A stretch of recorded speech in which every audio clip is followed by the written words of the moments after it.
It had been 7 years since I saw her. 7 years since she left and I got that final text. No explanation, no warning, just, "I can't do this anymore. I hope you find your purpose." Funny choice of words, considering she'd already found hers. A regional manager named Chad with a leased Audi and a 6-month gym streak. I didn't respond. I just disappeared. Now I was back. Same small town. Same faded gas station at the intersection. Same hole-in-the-wall diner where the biscuits were still dry and the coffee still tasted like regret. Only this time, I wasn't walking in with steel-toed boots and a beaten-up wallet. I stepped out of a matte black pickup that cost more than the house she left me in. Wearing a jacket she once mocked me for eyeing in a catalog, said it was a little out of our budget. I wasn't back to make noise. Just passing through. That's what I told myself. And I parked in that same diner lot because some part of me, deep down, buried under scars and silence, wanted to know. Would she notice me? Turns out, she did. I walked through the door just as she was reaching for the ketchup. She froze midair. Eyes locked. Fingers still stretched toward the bottle like her brain hadn't caught up to what her eyes were screaming. She didn't speak. Didn't blink. Just stared like she was watching someone climb out of a grave she helped dig. I didn't flinch. Didn't smile. Didn't look away. I gave her a nod. Not too much. Just enough to say, "Yeah, it's me." Then I walked past her table, boots thudding quiet on the tile, and sat down at the counter like nothing was different. Except everything was. The waitress, new girl, maybe 23, small hands, nervous energy, came over and poured my coffee. "Just passing through?" she asked. Something like that. "You look like someone who's seen some things." I smiled. "You don't know the half of it." In the mirror behind the counter, I watched her, my ex, still frozen in that booth, jaw clenched, hand half curled. She was with someone. Not Chad. Some guy with thinning hair and too many rings. Probably a rebound that stuck. She whispered something to him, then got up. Came over. "Is it really you?" Her voice cracked at the edges. I took a slow sip. "Depends who's asking." I heard you'd moved away." "I did." "And now you're back?" I didn't answer. Let her chew on the silence. Then I asked, "Still living in that ranch house over on Maple?" She blinked. Hesitated. "Yeah. Why?" "Just wondering how the foundation's holding up. I hear the owner's been doing some upgrades." She frowned. "You know the guy?" I smiled. "Better than he thinks." She didn't get it. Not yet. But she would. Soon. I remember the day she left like it's still sitting in the room somewhere. It was mid-August. Hot. She came home late. No explanation, no small talk. Just dropped her purse on the kitchen chair and leaned against the counter like it had been a long day. But I could already tell it wasn't the day that broke her. It was the plan she'd been building behind my back. She didn't wait long. "We need to talk," she said. That phrase is never followed by anything good. She told me she was unhappy.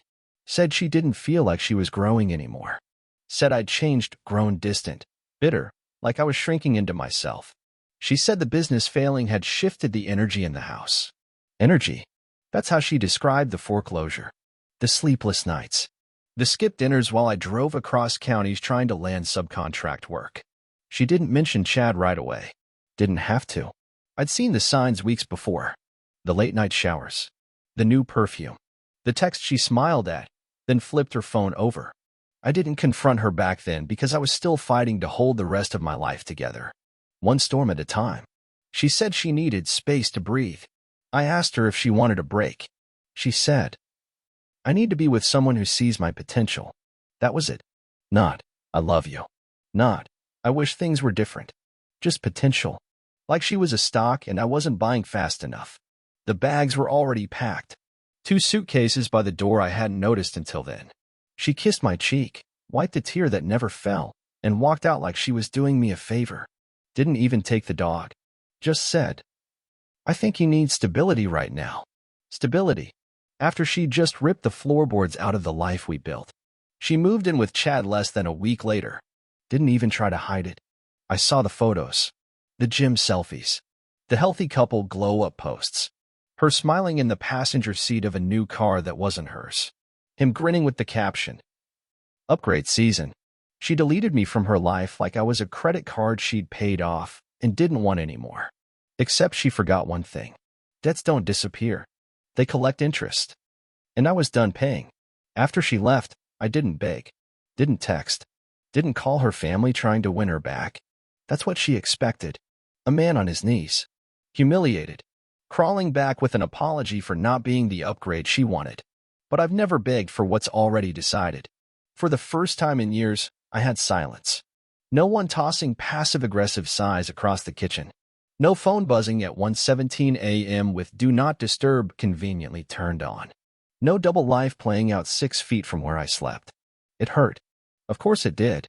But pain's useful when you aim it right. I sold what I could. What little I had left after the business went under.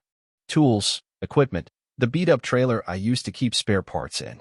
I stripped my life down to the bones. Packed what I owned into the back of a truck with fading paint and no AC. And I drove. Didn't tell anyone where. No note left. Didn't care who wondered. I picked a new town. Cheap rent. Nothing fancy. A one-room rental with a leaking faucet, a crooked ceiling fan, and a landlord who only spoke in cash and silence. Perfect. I worked whatever jobs I could land. Landscaping in the mornings. Wrenching in the evenings. Bar back on weekends when the knees could take it. 12-hour days turned into 14. My hands were always bleeding somewhere. But for the first time in a long time, I felt like I was building something, even if I didn't know what it was yet. At night, I read. Not fiction or feel-good books. I read tax law, land codes, how shell companies work. I learned about real estate flipping, mineral rights, the kind of stuff no one teaches you when you're just trying to keep the lights on. I kept a notebook, wrote down ideas, properties I could maybe afford someday, deals I'd structure if I had the capital. It wasn't a plan yet, but it was fire. She never reached out, never checked in, not even a "how are you" out of guilt. I assumed she thought I'd disappeared into some mechanic shop graveyard, neck deep in oil and mediocrity. Let her think that. Let her sleep soundly next to her new man with his gym gains and corporate title and shallow ambitions. Because while she was relaxing, I was learning how to own the dirt he stood on. It started with a property listing that didn't make sense. A parcel of land just outside of town, tucked behind a strip of failed retail and an overgrown access road. 5 acres. Undeveloped. No utilities. No fencing and posted signage. Listed at a price so low, I thought it was a scam. I ran the numbers 5 times. Then I called the broker. "It's real," she said. "Inherited by someone out of state who didn't want to pay the taxes anymore. They're trying to dump it. Their oil. No. But it sits on a corridor that's under review for a new county highway expansion." There it was. The kind of quiet move nobody notices until the bulldozers start rolling. I emptied my savings. Every cent. Signed the papers. Cash deal. No inspections. Closed in 6 days. I didn't tell anyone. Not that I had anyone to tell. Just drove out there with a folding chair and sat on top of my own dirt like I finally had oxygen in my lungs. 2 months later, I got a call from a developer. Small firm. Local guy. Said he was assembling land for an RV park project, offered me triple what I paid. I told him I wasn't interested. 3 days later, he came back with a partner and offered me 10 times what I paid. I didn't answer right away. I did my own digging. Turns out they were brokering for a pipeline contractor who needed that land as an easement to run fiber and utilities across the county. They couldn't complete phase 1 without it. That land was a keystone, and I held it. I didn't sell. I leased it. Signed a 30-year access contract with a percentage clause tied to usage. 1 signature. 1 overlooked piece of dead earth. And within 6 months, I had more money in my account than I'd ever seen in my life. I bought new boots. A real watch, not expensive, just mine. Then I started the LLC. Not under my name. Under a registered corporate trustee with a Wyoming mailbox and an attorney on retainer who'd chew glass before answering a nosy call. From that point on, nothing was in my name. The land, the income, the vehicles, the cash reserves, all held under a structure no amateur could trace. Because I wasn't just building wealth. I was building a ghost. And the best part? She still had no idea. I checked her socials sometimes. Quietly. She and Chad were still together. Well, on and off. They took sunset photos in national parks. Posted couples yoga. Reshared articles about financial independence, while slowly sinking into debt tied to a new startup that was bleeding money. She looked happy in the way you do when you're performing. But I knew her face. I knew when she was pretending. And while they posted #blessed, I started buying back everything they stepped on. They say revenge is best served cold. I disagree. It's best served silent, with contracts, with property records, with signatures they never see. By year 2, I owned 6 parcels across the county. Not flashy investments, not skyscrapers or billboards, just pieces. A warehouse leased to a shipping contractor, a parcel of wooded land with hunting rights I sold seasonally, a duplex I bought out of foreclosure and renovated under an alias. Everything held under shellcore. Everything paid for in cash or through the pipeline residuals. I didn't need to get rich. I needed to become untouchable. Then the opportunity landed in my lap like a gift wrapped in irony. A property management firm posted a listing for a distressed residential rental hitting foreclosure. I opened the file and nearly dropped my coffee. It was their house. Her and Chad's. The one she'd moved into 6 months after she left me. I remembered the photos online, the 2 of them holding keys, grinning, pointing at an open floor plan like it was some kind of throne room. No, the throne was crumbling. Turns out, Chad's company was more debt than product. Over-leveraged. No savings. 2 bounced payments in 3 months. The bank was pulling the plug. I called the property firm. Expressed interest. Used one of my LLCs, Delta 5 Holdings, to make the offer. No negotiation. Cash bid. Full price. Accepted within 72 hours. I now own the house they lived in. I didn't evict them. I didn't raise the rent. I didn't say a word. I just let the payments keep coming in, watched them sweat when minor repairs took longer than expected, when HOA dues were passed through at cost. I wanted them to feel the shift. Not like a storm. Like humidity they couldn't shake. 2 months in, I sent the lease renewal. Standard terms. Plus a modest 18% increase. Enough to bite. Not enough to run. She messaged the leasing company. Is the new owner willing to negotiate? The manager replied, I'll forward the request to ownership. She never got a reply. Then came the letter. Typed on my best paper. No name. No return address. Just a typed line tucked inside their mailbox. You once called me broke. Now you pay me to sleep. She never said anything. But she knew. And now, every month, she sends me money. And every month, I let it pass through my fingers like dust I don't even feel anymore. Because this isn't petty. It's poetic. Owning their house was satisfying. But owning the silence around it? That was better. They didn't know how much I knew or how far I'd gone.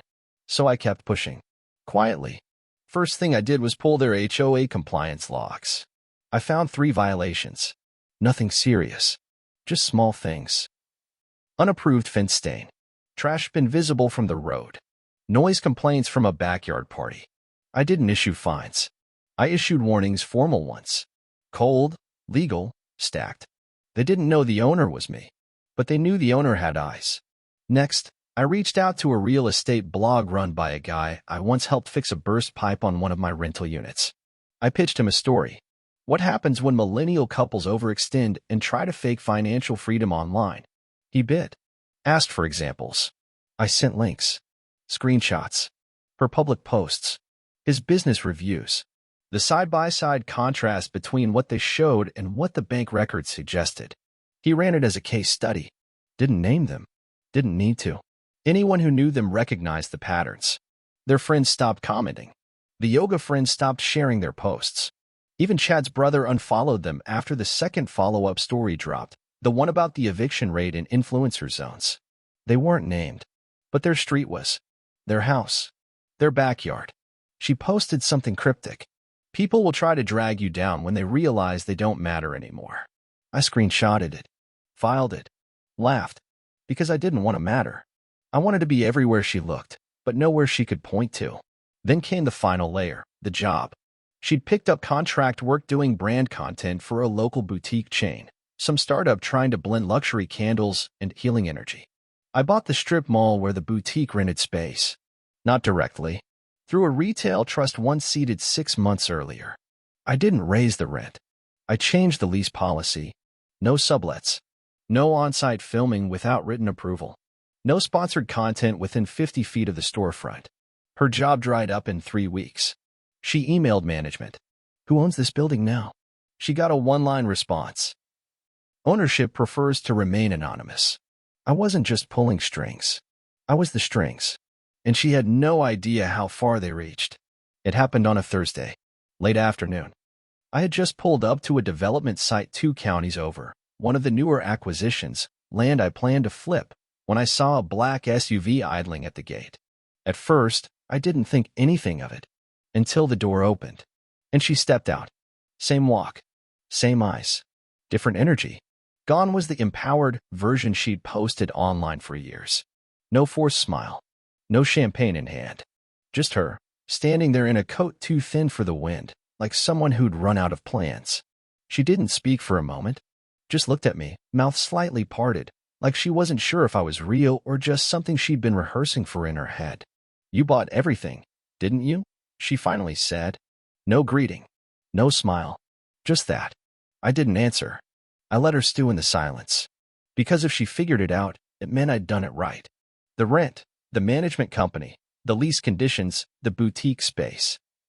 She trailed off, started nodding to herself, like she was assembling a puzzle from the inside out. It was you. All of it. Still, I said nothing. Just leaned against the truck, arms crossed. Let her catch up to what I'd known for months, that I wasn't just a ghost from her past. I was the architect of her present.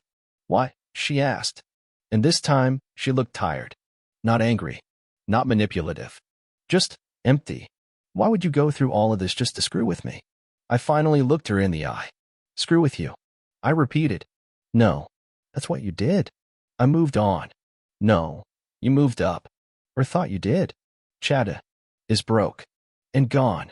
And 2 mortgage payments behind. She blinked. The final hit landed.